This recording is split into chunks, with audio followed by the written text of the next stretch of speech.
উল্লেখ পারবো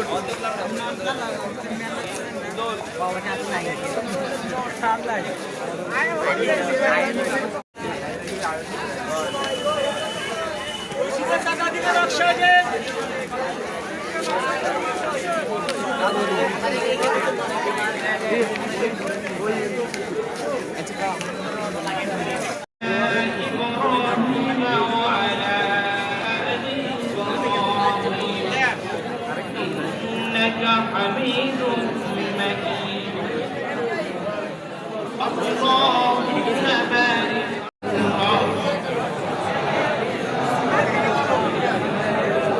ذكر هدى جعلوا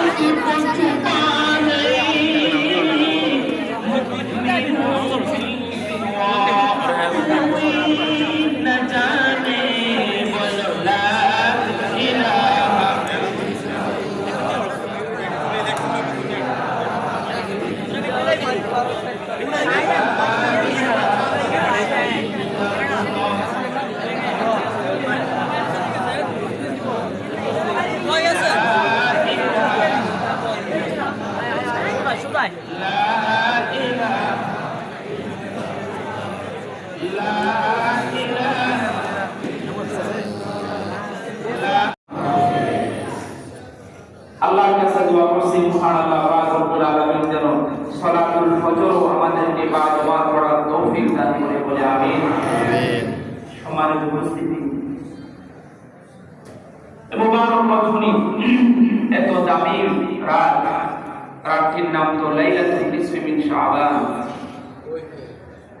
এত মূল্যবান কত জুমাতে এই রজনীর সুবুত কত হাদিস দ্বারা কত আসার দ্বারা সাহাবায়ে কেরাম আসারের মাধ্যমে এই হাদিস এরাতের ফজিলত এটাতে প্রমাণিত, এটি আপনাদের সামনে উপস্থাপন করছি। এই রজনীতে আমলের পক্ষে বয়ানের পক্ষে আমিও না, এরপরও অত্যন্ত জরুরি কয়েকটি কথা যেগুলো একেবারে একান্ত জরুরি, এরকম কয়েকটি কথা আপনাদের সামনে বলে আমরা প্রত্যেকেই ব্যক্তিগত আমল করব ইনশাআল্লাহ। এই রজনী লাইলাতুল বারাআত, লাইলাতুল নিসফি মিন শাবান, এই রজনী কয়েকটি আমল। এক নম্বর আমল হলো আজ এই রজনীতে দাঁড়িয়ে 2 রাকাত করে করে আল্লাহ পাক রব্বুল আলামিনের কাছে নফল নামাজ পড়া। নফল নামাজ পরে 2 রাকাত করে করে 2 রাকাত করে করে রাতের নামাজ 4 রাকাত 2 রাকাত যেভাবে মনে চায় আপনি আল্লাহ পাক রব্বুল আলামিনের কাছে নফল নামাজ, এটা হলো কিয়ামুল লাইল, নফল নামাজ।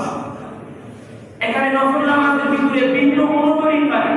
অনেকে বলে যে এই রাতের নামাজ কি, শবে বরাতের নামাজ কি, এখানে ভিন্ন কোনো নামাজ নেই। যে নামাজ আপনি সবসময় পড়েন, সর্বদাই পড়েন, এই নিয়তে আপনি 2 রাকাত করে নফল নামাজ পড়েন, সেই সূরাটি আপনার কাছে সবচেয়ে বেশি বিশুদ্ধ মনে হয়, সবচেয়ে বেশি আপনি সুন্দরভাবে সূরাটি তেলাওয়াত করতে পারেন। এই 2টা সূরাটি দিয়ে, এরকম শেষের সূরাগুলো দিয়ে যারা যদি আরো বেশি সূরা পারেন তাহলে সূরাগুলো দিয়ে 2 রাকাত করে নামাজ পড়বেন, সবগুলা নফল নামাজ, সবগুলা। আর যদি আপনি হাফেজ কোরআন হন, কোন কোরআনের হাফেজ নামাজ দাঁড়িয়ে আপনি তার পিছনে ইক্তেদা করে ফেললেন, সে 1 রাকাতে 1 পারা 2 পারা কোরআনে কারীমের লম্বা সূরা সে কোরআনে কারীমের তেলাওয়াত করতেছে, আপনি তার পিছনে ইক্তেদা করলেন, তাও আপনি লম্বা দাঁড়িয়ে দাঁড়িয়ে নফল নামাজ আপনি পড়তে পারেন। এই লাইলাতুল বারাআত, লাইলাতুল নিসফি মিন শাবান, এটার জন্য ভিন্ন তরিকার কোনো আমল নাই। বলেন ভিন্ন তরিকার কোনো নফল নামাজ, অন্য দিনে যেরকম আমরা নফল নামাজ পড়ি, আজকেও আমরা এরকম নফল নামাজ পড়ব, ভিন্ন কোনো নফল নামাজ, ভিন্ন তরিকা। তখন আল্লাহ নবী বলেছেন, কুমু লাইলাহা ওয়া সুমু ইয়াওমাহা, হে আমার বান্দারা তোমরা দাঁড়িয়ে দাঁড়িয়ে নফল নামাজ পড়ো। দাঁড়িয়ে দাঁড়িয়ে এরাতে যা মনে চায় আপনি নফল নামাজ, নফল ইবাদত আপনি যা মনে চায় করতে পারেন। আরেক হাদিসে আছে আম্মা জান আয়েশা রাদিয়াল্লাহু তাআলা আনহা যে হাদিস বর্ণিত, তিনি বলেন যে আল্লাহর নবী আমার ঘরের ভিতরে ছিল, হঠাৎ করে দেখলাম আল্লাহর নবী দাঁড়িয়ে গেলেন, লম্বা বিশ্বনবী নামাজ পড়তেছে। এরপরে বিশ্বনবী সিজদায় গেলেন, লম্বা সময় বিশ্বনবী সিজদায় আছে।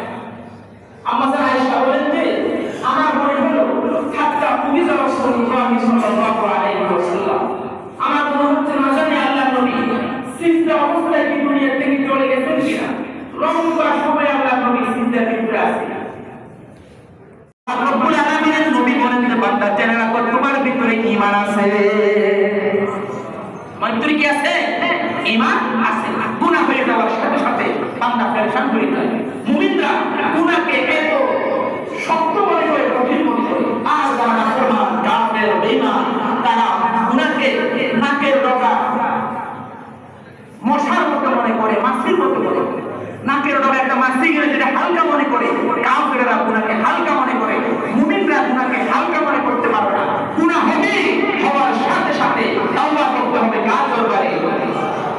এই তিন নম্বর মিথ্যা বলা।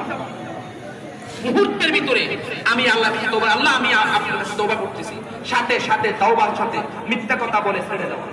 আমি এখন তওবা করতেছি, এই যে এখন 9টা 40 তওবা করতেছি, আল্লাহ এই মুহূর্তে আমি মিথ্যা